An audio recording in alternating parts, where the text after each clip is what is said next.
Assalamualaikum warahmatullahi wabarakatuh. Perkenalkan, nama saya Abid Ramadhan Rahmat dengan NIM 2023 Program Studi Sistem Informasi. Di sini saya akan menjelaskan atau mempresentasikan terkait penelitian yang saya buat dengan judul perbandingan black box dan white box dalam meningkatkan kualitas perangkat lunak. Penelitian ini disusun oleh saya sendiri. Pada bab pertama, pendahuluan ada latar belakang. Dalam era digital ini, perangkat lunak memainkan peranan penting dalam hampir semua aspek dalam kehidupan, mulai dari aplikasi mobile, sistem informasi bisnis, hingga perangkat pengendali dalam sistem industri. Namun, tidak jarang perangkat lunak mengalami kegagalan yang berdampak pada produktivitas, biaya, bahkan keselamatan. Oleh karena itu, jaminan kualitas perangkat lunak menjadi hal yang sangat krusial dalam proses pengembangannya. Ada dua metode yang paling umum digunakan dalam proses ini, yaitu ada black box dan white box. Keduanya menawarkan pendekatan berbeda dalam menemukan cacat satu dari sisi pengguna atau fungsional, dan satu lagi dari sisi pengembangan. Melalui penelitian ini akan dieksplorasi bagaimana kedua metode ini mampu meningkatkan kualitas perangkat lunak yang saling melengkapi satu sama lain. Tujuan dari penelitian ini, yang pertama, mampu menganalisis dan membandingkan efektivitas metode black box dan white box dalam proses pengujian perangkat lunak.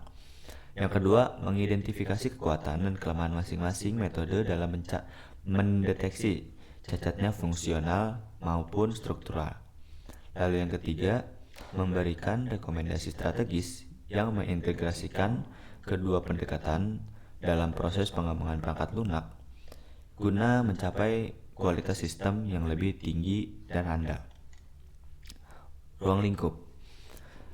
Agar penelitian lebih fokus dan terstruktur, saya membuat ruang lingkup yang dibatasi. Seperti yang pertama, pengujian dilakukan terhadap sebuah perangkat lunak sederhana yang dibuat khusus untuk tujuan penelitian ini. Lalu yang kedua, penelitian ini menggunakan dua pendekatan pengujian, yaitu black box testing, yang kedua ada white box testing.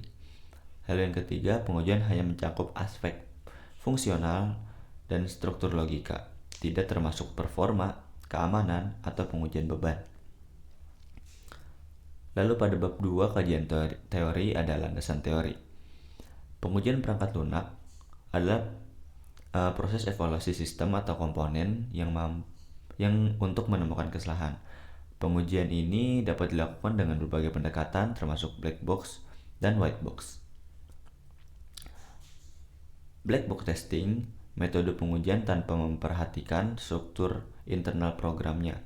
Ada dua teknik umum. Yang pertama ada boundary value analysis, dan yang kedua ada unique valence partitioning. Lalu yang kedua ada white box testing dengan dua metode pengujian, yaitu kode coverage dan path testing.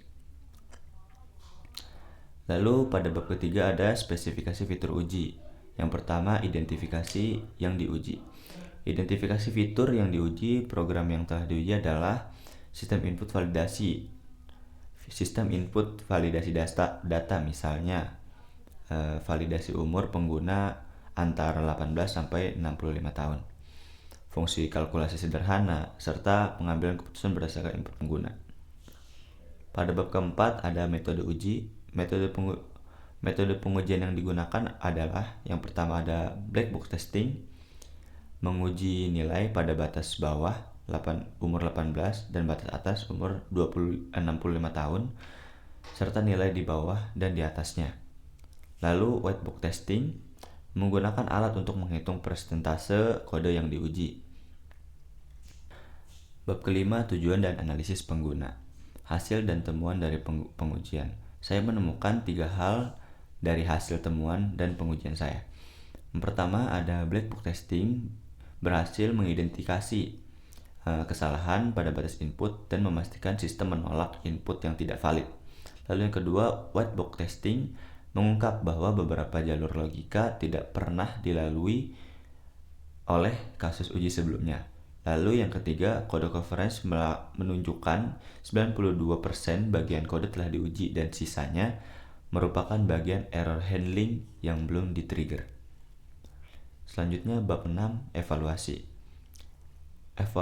Evaluasi dari penelitian yang saya buat, yang pertama ada kualitas perangkat lunak, meningkatkan semua temuan dari pengujian yang diperbaiki. Yang ketiga, setelah revisi berdasarkan whitebook testing, sistem menjadi lebih tangguh dan menangani kondisi ekstrim. Yang ketiga, rekomendasi meliputi kombinasi kedua metode ini, hasil pengujiannya yang lebih menyeluruh, dan pemanfaatan alat pengujian otomatis untuk meningkatkan efisiensi. Selanjutnya, bab 7, kesimpulan. Kesimpulan yang saya dapat dari hasil penelitian ini menunjukkan bahwa kombinasi metode black box dan white box mampu memberikan cakupan pengujian yang lebih menyeluruh dan efektif dalam meningkatkan kualitas perangkat lunak. Black box testing menitik beratkan pada pengujian berdasarkan fungsional sistem, sehingga sangat bermanfaat untuk memastikan bahwa keluaran perangkat lunak sesuai dengan yang diharapkan oleh pengguna. Whitebox testing fokus pada struktur internal kode program, memungkinkan pengembangan untuk mengidentifikasi kesalahan logika dan bagian kode yang belum diuji.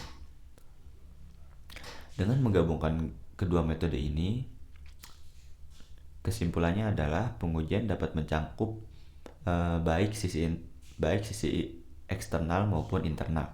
Lalu yang kedua, kesalahan dapat dideteksi lebih dini. Dan yang ketiga, sistem menjadi lebih andal dan siap digunakan. Oleh karena itu, disarankan agar siklus pengujian perangkat lunak selalu melibatkan kedua pendekatan ini secara komplementer, guna memastikan perangkat lunak yang dikembangkan memiliki kualitas tinggi, minim kesalahan, dan siap untuk digunakan pengguna akhir. Mungkin sekian dari saya. Kurang lebihnya mohon maaf. Assalamualaikum warahmatullahi wabarakatuh.